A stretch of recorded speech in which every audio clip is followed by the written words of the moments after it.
ओम शांति। आप सभी ने कार्मिक अकाउंट के मेरे आगे के वीडियो देखा और बहुत ही पसंद किया, बहुत ही प्यार दिया मुझे। Thank you.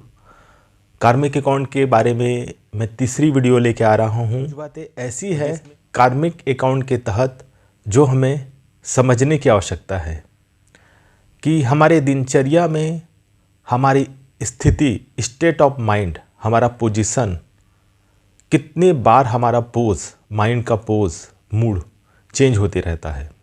सपोज़ आज हम सुबह बहुत खुश हैं, लेकिन कुछ ही देर में ऑटोमेटिक मायूसी आ गया, ऑटोमेटिक उदासी आ गया, मतलब कुछ हुआ नहीं है।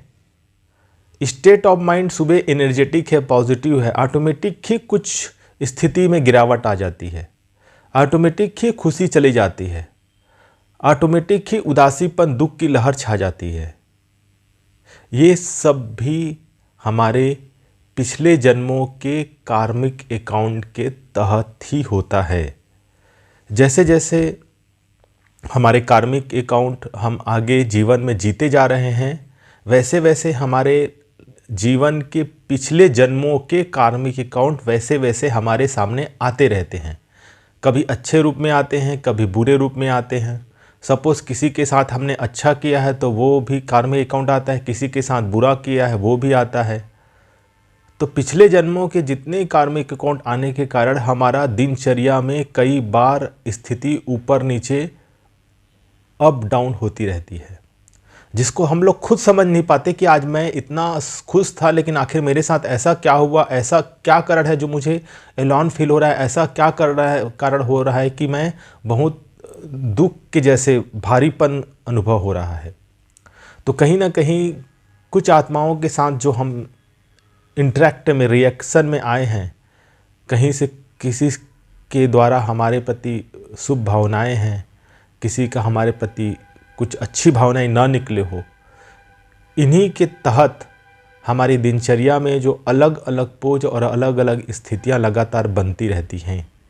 कभी मूड अप है, कभी खुश हैं, कभी भारी लग रहा है, कुछ ही पल में खुशी है, कुछ ही पल में दुख है, कुछ ही पल में मायूसी है, कुछ ही पल में उदासी है। ऐसे बहुत मूड ऑटोमेटिक चेंज होते रहते हैं। तो कार्मिक अकाउंट का ये रूप ही है।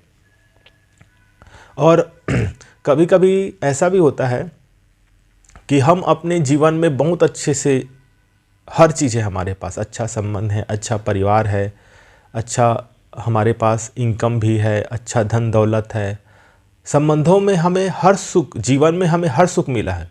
उसके बावजूद भी ये हमारा स्टेट ऑफ माइंड पल पल चेंज होते रहता है और हमें कुछ ऐसा भी एहसास कराता है कि हमारे लाइफ में कुछ मिसिंग है। इतना कुछ, इतना सब कुछ होने के बाद में भी कुछ ना कुछ बात हमारे लाइफ में मिसिंग है।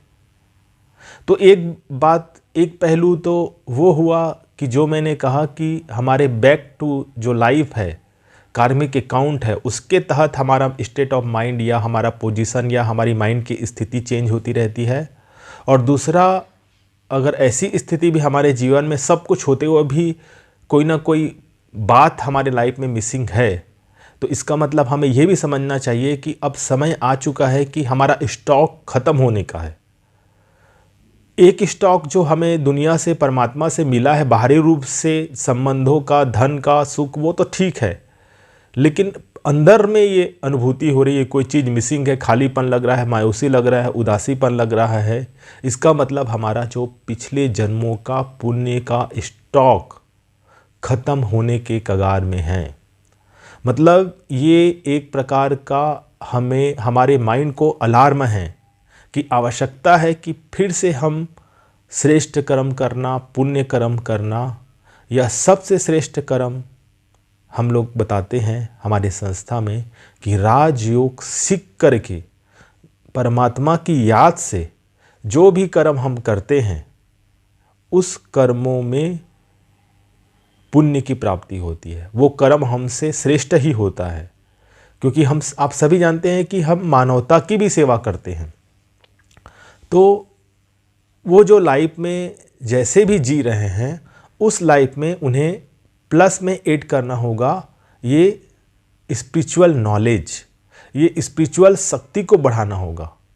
और उससे उनका जो स्टॉक जो ख़त्म होने के कगार में है, जो माइंड उनको बार बार ये अलार्म कर रहा है, जो उनको बार बार ये सिग्नल दे रहा है, जो बार बार उनको इंडिकेशन दे रहा है कि नहीं, कोई ना कोई लाइफ में मिसिंग है, कोई ना कोई बात मेरे लाइफ में आवश्यकता है, या बार बार सब कुछ होते हुए, खुशी के सब साधन होते हुए, सब मेरी मनोकामना पूर्ण होने के बाद भी मुझे भारीपन, अकेलापन, मायूसी, उदासीपन, बेचैनी महसूस हो रहा है, तो ये बहुत बड़ा इंडिकेटर है, सिग्नल है कि आवश्यकता है कि हम अपने स्टॉक को फिर से पुनः भरें।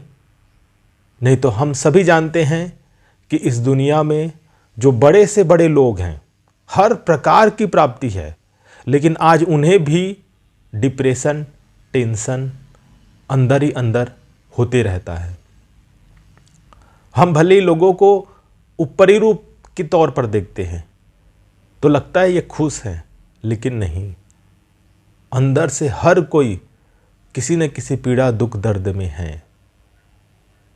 तो ऐसा कभी भी कोई सिग्नल आपको महसूस हो रहा है तो आवश्यकता है कि इस सिग्नल को, इस जो ख़त्म हो रहा है स्टॉक को पुनः भरना है की आवश्यकता है। श्रेष्ठ कर्म भी तो सीखना है ना, श्रेष्ठ सोचना भी सीखना पड़ेगा, श्रेष्ठ कर्म करना भी सीखना पड़ेगा। तो राजयोग, हम कोई भी श्रेष्ठ कर्म कैसे करते हैं? पहले मन से सोचते हैं, फिर करते हैं ना।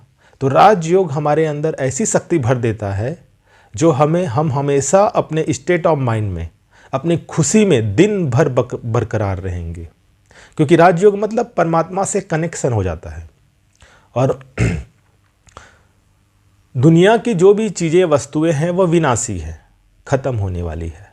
हर वस्तु जो भी मिली है वो दुनिया में ख़त्म होने वाली है, इसलिए उससे जो मिलने वाली खुशी होती है वो भी अल्पकालिक होती है, ख़त्म होने वाली होती है, कुछ क्षण के लिए होती है।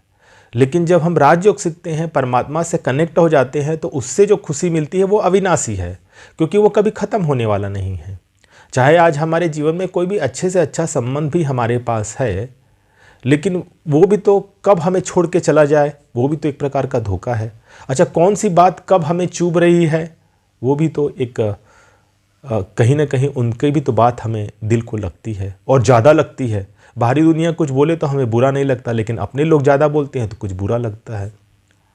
तो ऐसे समय में हम फिर से अपने आप को भरपूर करें और अपनी स्थिति को पावरफुल, सदा खुश मिजाज रखें। ओम शांति।